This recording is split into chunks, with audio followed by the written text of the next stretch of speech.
So what are your perspectives on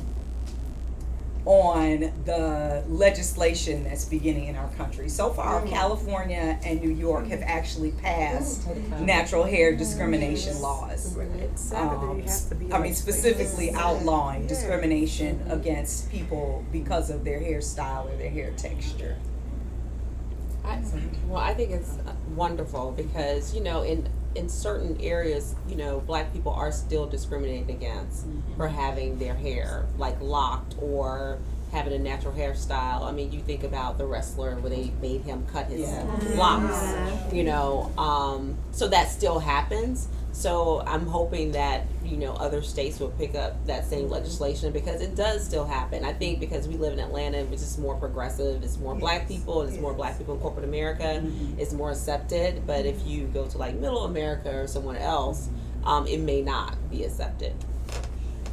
Yeah, I've been really interested in that whole movement, the Crown Act specifically. So when I was doing my research, I realized that the Crown Act is heavily sponsored by Dove, which is a white-owned business. So I was kind of like, what is the relationship there? Why Dove?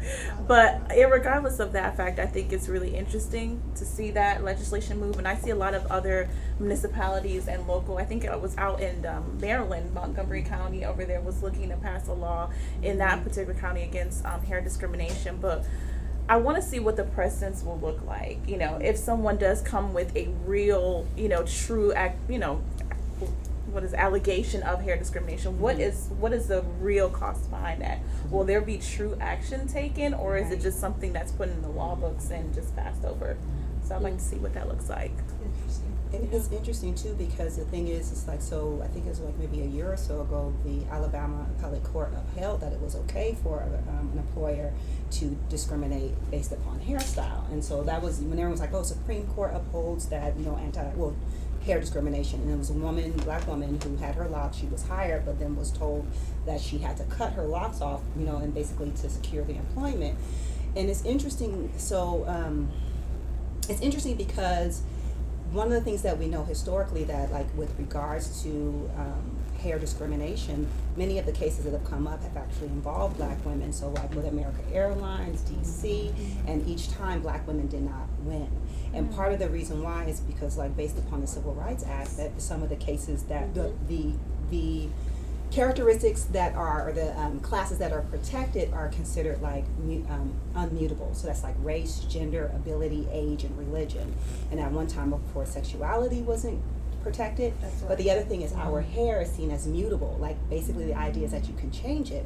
And so what happened was, like, with I think it was the American Airlines case, the idea was that the law was like you couldn't wear braids. There are grooming policies, you couldn't wear braids.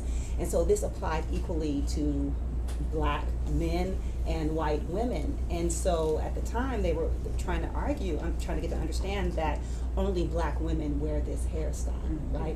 And so Kimberly Crenshaw, she, I don't know if people have heard of intersectionality, came up with this theoretical concept that many of us probably have heard about recently. Basically explains that many of us occupy this space where we're not just race or gender, it's like race, gender, class. And so what happens with Black women in our hair, the way that we specifically wear our hair, typically Black men aren't wearing their hair like that because they wear their hair cut, right? It's gender. And then white women aren't wearing their hair like that because they have their hair straight. So these laws basically discriminate specifically against us.